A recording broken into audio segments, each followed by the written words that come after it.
picture this. You're trying to solve like a multi-million-dollar business constraint, right? Yeah. But you are literally sleeping on the concrete floor of a gym. Oh, wow. Yeah.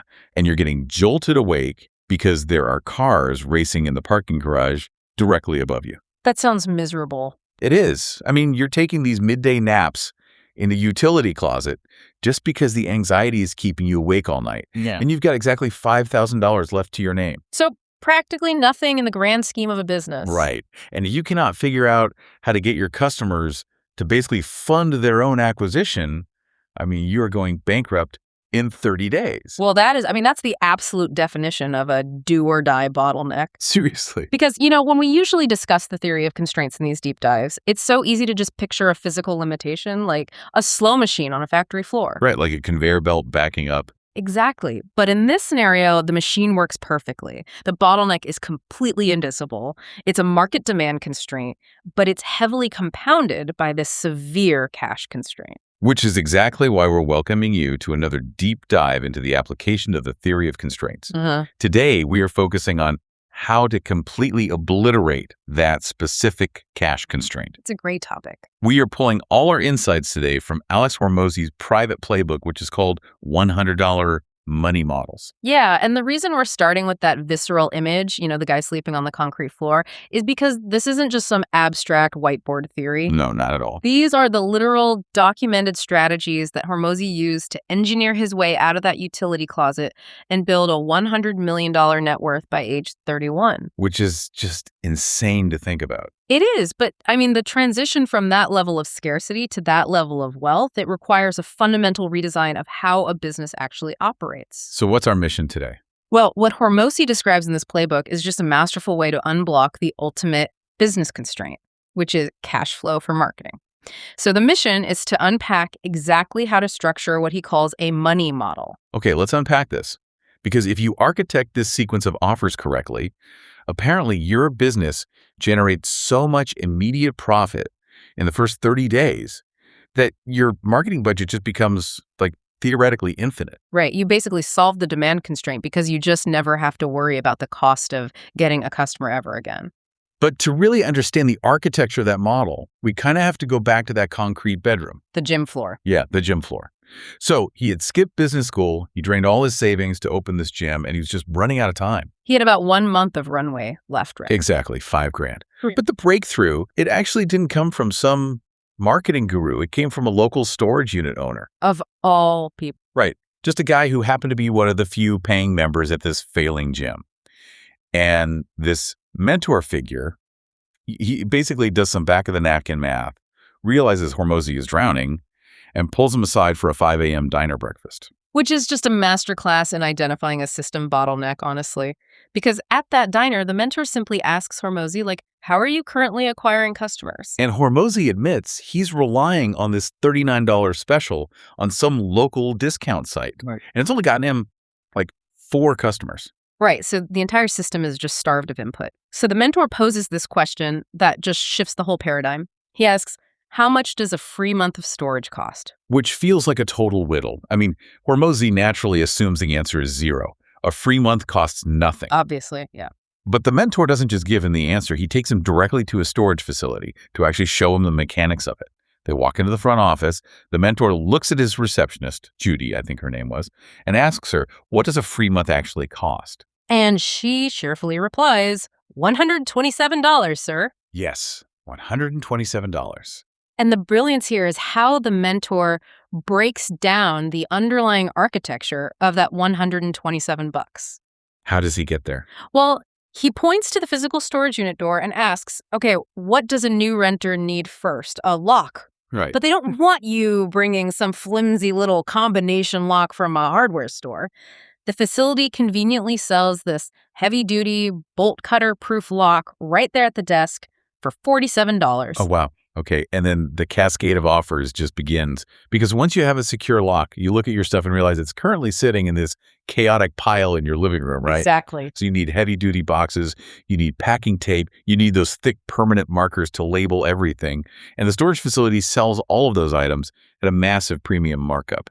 Right. They've subordinated all these secondary physical goods to support the primary constraint, which is just getting the person to commit to the physical space. And it goes even further into services, doesn't it? Oh, yeah. Like, how are you transporting all your belongings? The facility itself doesn't operate a fleet of moving trucks, but they have an affiliate relationship with a local moving company. So they get a kickback for every single referral. Exactly. Or, if the customer prefers a do-it-yourself approach, the facility rents out their own dollars and heavy-duty straps. Every single step of the customer journey presents a new problem, and the facility just immediately offers a paid solution. The psychological layering of this is what really fascinates me. Because after you've bought the lock and the boxes and rented the dolly, you are suddenly hyper-aware of how valuable your possessions actually are. You're invested. Right. And that is exactly when they introduced the insurance constraint. The facility generously includes like $500 of coverage for free. But if you purchased their special heavy-duty lock earlier, they offer to bump that coverage to $100,000 for just 10 extra bucks a month. So clever. And as the final move, the mentor reveals this crucial piece of behavioral data. People consistently underestimate the sheer volume of their possessions. Oh, I do this all down. We all do. They almost always reserve a unit that is way too small for their needs. So as a matter of standard operating procedure, the facility always upsells the customer to one size larger than they initially requested. Just a brilliant inversion of expectations. Yeah. You assume the physical real estate, Yeah. the actual storage unit, is the primary product. But the rent is essentially a loss leader. Yes. It really reminds me of the architecture behind like a freemium mobile game. Oh, that's a good comparison. Right, because you download the game for free, assuming the core objective is to beat the main quest. And that main quest, in this analogy, is the empty storage space. But the developer doesn't make any money on the main quest. The actual profit is entirely generated in the side quests. You end up spending real money on digital outfits or extra lives or time savers. The main game is really merely the psychological hook designed to get you deeply invested in a transactional ecosystem. That analogy captures the mechanism perfectly. I mean, the primary offer is simply a customer acquisition vehicle. The profit lives exclusively in the sequence of offers that follow. And this was the light bulb moment for Hormozi. Definitely. He realized his gym was operating on a completely flawed money model. He was trying to make all his profit on the front-end gym membership, which basically made it impossible to scale because he just didn't have the cash to advertise. Okay, so let's flash forward 2.5 years to see how he actually weaponized this concept to break his own growth constraint. So, he survived the utility closet era. He now operates 6 gyms. A pretty good step up. Yeah, but he recognizes that to scale exponentially, he needs to refine this model. So he pays $25,000 for a single 1-hour phone call with this highly successful marketer who's pulling in like $1 million a month. Which is a bold move when you're just starting to get stable. Obviously. But on this call, Hormozi confidently outlines his new optimized model, and the math he presents is crucial to understanding how you elevate a cash constraint. Let's hear the math. So he runs a free 6-week challenge to generate leads. He is acquiring those leads for roughly $5 a piece on Facebook. Half of those leads actually show up for a consultation. Okay. Of the people who show up, half of them purchase a $600 training program, plus an additional $80 in dietary supplements. Which is an incredibly strong conversion rate on its own. Yeah. But the real genius, the mechanism that turns this from just a good business into a self-funding machine, happens a few weeks later. Right. Exactly. He approaches those specific customers and offers them a deal. He tells them they can get their entire $600 initial investment back as a credit, but only if they commit to a full 1-year membership. And 2/3 of them actually take the deal. Yeah. We have to pause and dissect the financial leverage operating beneath the surface here. Think about the velocity of the cash. The marketer on the phone immediately spots it. Hormozi is investing $1 into Facebook advertising, and within 48 hours, he is extracting $34 in liquid cash from the customer. Wow. It basically turns your customer into your bank. It really does. You aren't waiting on a small business loan or venture capital to fund your expansion. The customer hands over $600 today. The marginal cost to the gym to service that 6-week challenge is minimal. Practically nothing. So Hormozi now has hundreds of dollars of pure liquid cash that he can instantly pour back into the advertising machine to acquire the next 10 customers.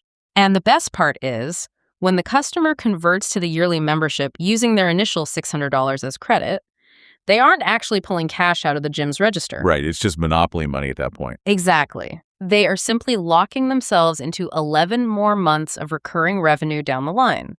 The business absorbs zero financial risk on the acquisition. So he's opening brand new, fully equipped gyms at maximum capacity, securing $20,000 in recurring monthly revenue before the doors even open. And he only needs to put down a $3,000 lease deposit. The front-end cash surge pays for the paint, the flooring, the weights, everything. That is wild.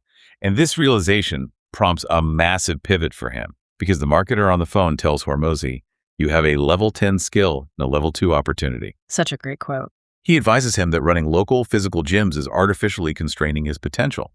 He needs to quit running gyms, package this exact financial model, and teach it to other struggling gym owners. Which leads directly to the creation of Gym Launch. By simply installing this money model into other businesses, Hormozi takes home $43 million in owner distributions over the next 5 years. $43 million. Yeah. And then he subsequently sells a 66% stake in the company for $46.2 million, entirely in cash. Those numbers are just staggering, but they are built on a very specific underlying philosophy that Hormozi calls the 30-day rule. And I want to get into this because this rule is the absolute heart of overcoming the cash flow bottleneck. It is. The 30-day rule forces a complete redesign of traditional business accounting. Because the standard model, the reason most businesses are perpetually cash-starved, relies on what we can call a slow drip of profits. The slow drip. Right. You spend $100 to acquire a customer today, but they only pay you $10 a month. It takes you 10 months just to break even, let alone realize an actual profit. Your capital is just trapped. Right. The system is fundamentally bottlenecked by time. Exactly. But Hormozi's rule dictates that your offer sequence must be structured to generate enough gross profit to cover your entire customer acquisition cost within 30 days or less. Why 30 days specifically? Because the 30-day time frame is highly intentional. It aligns perfectly with standard credit card billing cycles. Oh. Yeah. You put your advertising expenses on a credit card, floating the cost interest-free. Before the bill is actually due at the end of the month, your new customers have already paid you enough profit to clear the balance. So you just pay off the card. You pay off the card, keep the remaining profit, and instantly deploy that exact same line of credit to buy the next cohort of customers. The constraint of a marketing budget practically ceases to exist. Okay, but wait, I have to push back on the universal application of this. Because we see major tech companies, software platforms, and rideshare apps operate for a decade with massive negative cash flow. If a business has deep-pocketed venture capital investors or just a massive war chest in the bank, why can't they just embrace the slow drip model? Yeah. I mean, why force the 30-day rule if you can afford to wait 2 years for a customer to become profitable? It is a really common argument, but the source text highlights the immense fragility of relying on external capital to mask a broken money model. Fragility how? Well, first of all, the vast majority of businesses just do not have access to endless venture capital. And even for those that do, a model where it costs more to acquire a customer than you make from them up front is essentially a leaky bucket. Right. When macroeconomic conditions change or investors suddenly demand profitability, the cash supply tightens. And when cash tightens, the very first line item a business cuts is the advertising budget. Which introduces a catastrophic negative feedback loop. You cut ads, your inbound lead flow dries up, your revenue drops further, you have to cut more expenses, and the system basically starves itself to death. Exactly. The slow drip model is mathematically fragile. It relies entirely on variables outside of the founder's control, like investor patience or perfectly stable market conditions. The 30-day model is robust. It places the control entirely in the hands of the business. Okay, so how do we actually construct this self-sustaining sequence? If we want to move from theory to actual architecture, Hormozi outlines 4 distinct phases. Yeah, right? he does. It always begins with the attraction offer. And the sole purpose of this offer is just to convert a complete stranger into a known entity. He frequently discusses using massive giveaways for this, but he includes a very specific caveat regarding human psychology here. Yes, the perceived value of the attraction offer must be disproportionately high to overcome the natural friction of engagement. What do you mean? Well, he cites an example of a portfolio company that attempted to run a giveaway offering free event tickets, and the campaign completely flatlined. Nobody wanted them. The market just didn't care enough to trade their contact information for a relatively low-value item. So they analyzed the failure elevated the price to a $50,000 bundle of specialized industry equipment, and suddenly the campaign generated a massive influx of highly qualified leads. So it has to be a truly grand prize. But again, the attraction offer is just the top of the funnel. It's the empty storage unit from our earlier example. The real architecture relies on what happens next. And this brings us to the upsells, The fun part. which fundamentally is just applied burger shop math, isn't it? The burger shop analogy is brilliant. It perfectly illustrates how you elevate a margin constraint. Consider a basic $2 hamburger. After accounting for the cost of ingredients, labor, overhead, the restaurant might only realize 25 cents in actual net profit. Right. If that is the entire transaction, the business is highly vulnerable. It's a tiny margin. But the cash register system forces the employee to ask a sequential question. Would you like fries with that? Exactly. And if the customer agrees, the restaurant adds perhaps 75 cents of pure profit because the fixed costs are already covered by the burger. And continues. Would you care for a drink? That high-margin item adds another $1.75 in profit. Wow. Would you like to supersize the entire meal for $1? And that dollar drops straight to the bottom line. By carefully sequencing those logical problem-solving offers, the profit extracted from a single customer interaction jumps from a fragile 25 cents to a robust $3. That's huge. You have increased the profit margin by a multiple of 11.6 without spending an extra dime on marketing. Scaling that logic up to high-ticket service businesses introduces some really fascinating behavioral psychology, too. Yeah. Because one of the most effective tools Hormozi details is the anchor upsell. Yes. This involves intentionally presenting a massive premium option first. Imagine a consultant pitching a comprehensive white glove package for $1,000. The specific goal of the anchor upsell is to elicit a physical reaction from the prospect, what Hormozi refers to as the gasp. You intentionally introduce a price point that creates a moment of sticker shock. Here's where it gets really interesting. Yeah. Because you want them to feel a momentary panic that they cannot afford to solve their problem.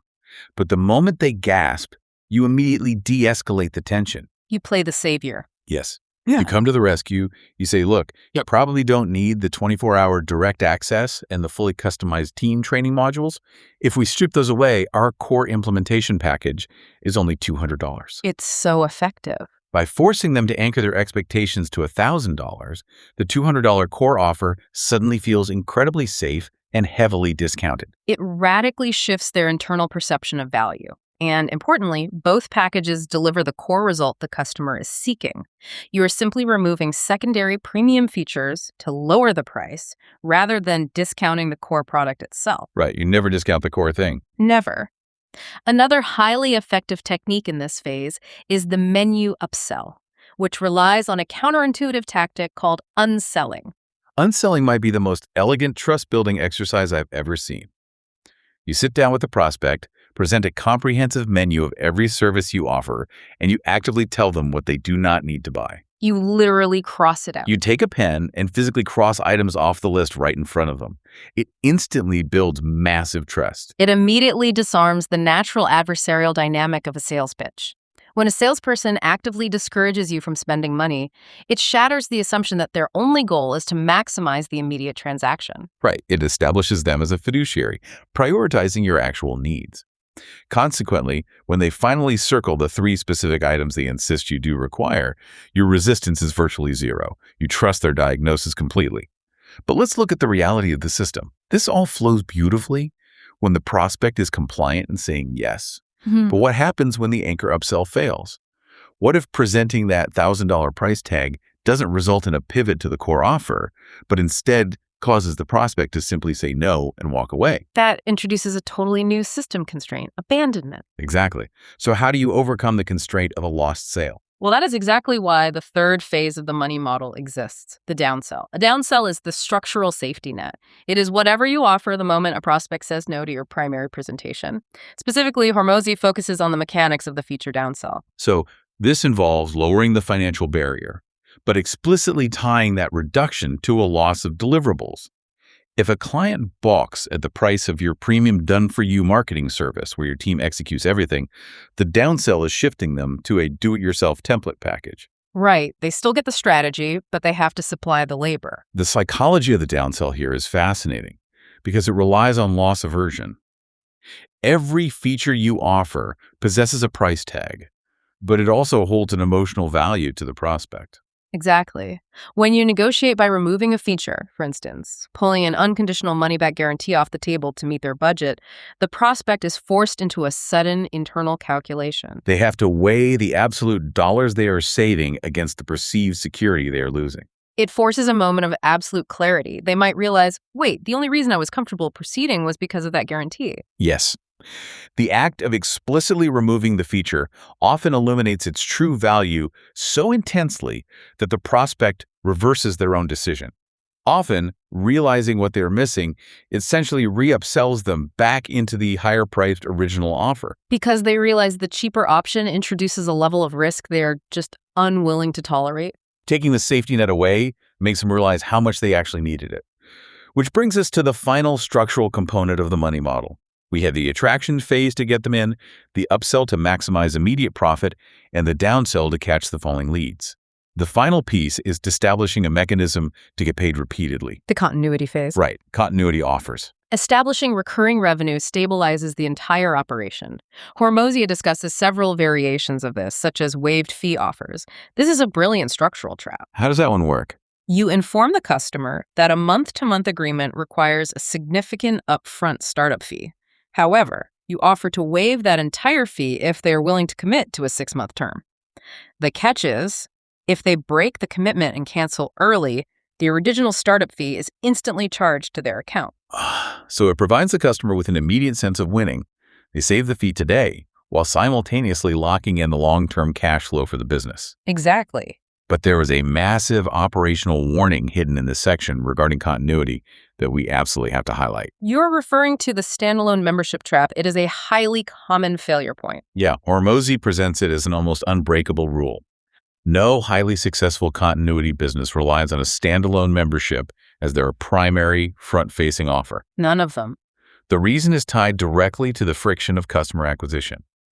Trying to convince cold traffic strangers who have never experienced your brand to commit to a recurring monthly charge is incredibly expensive and difficult to advertise profitably. The friction point is simply too high.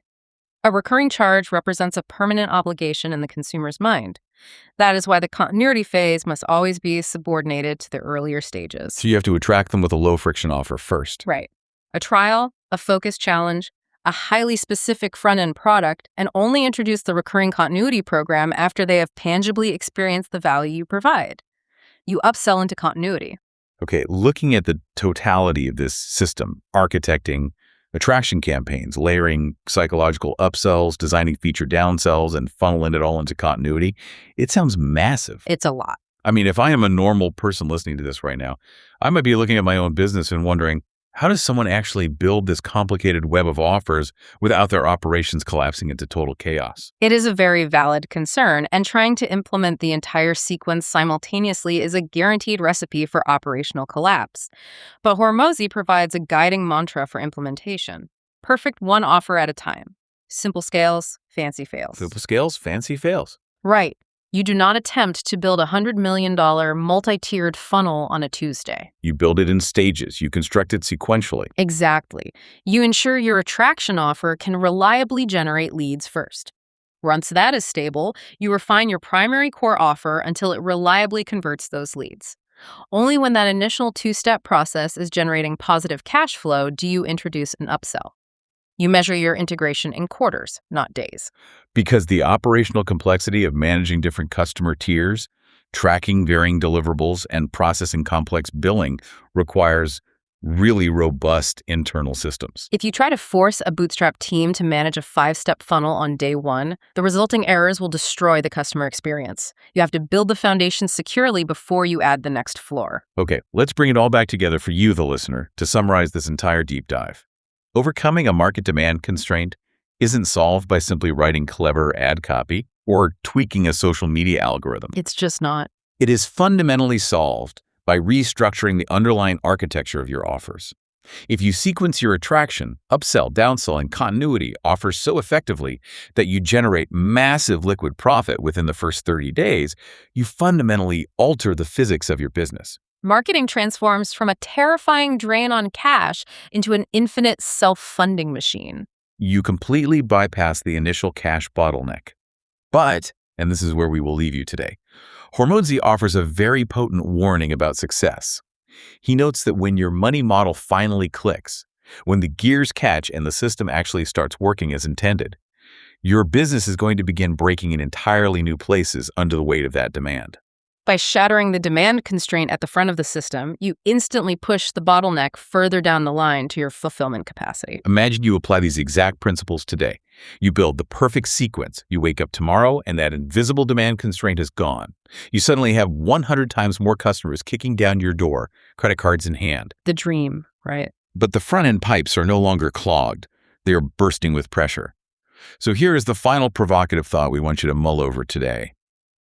If you completely shattered your demand constraint overnight, is your current operational life and your physical capacity actually built to handle that storm? Or would the sheer weight of getting exactly what you asked for ultimately crush you? A fascinating problem to prepare for.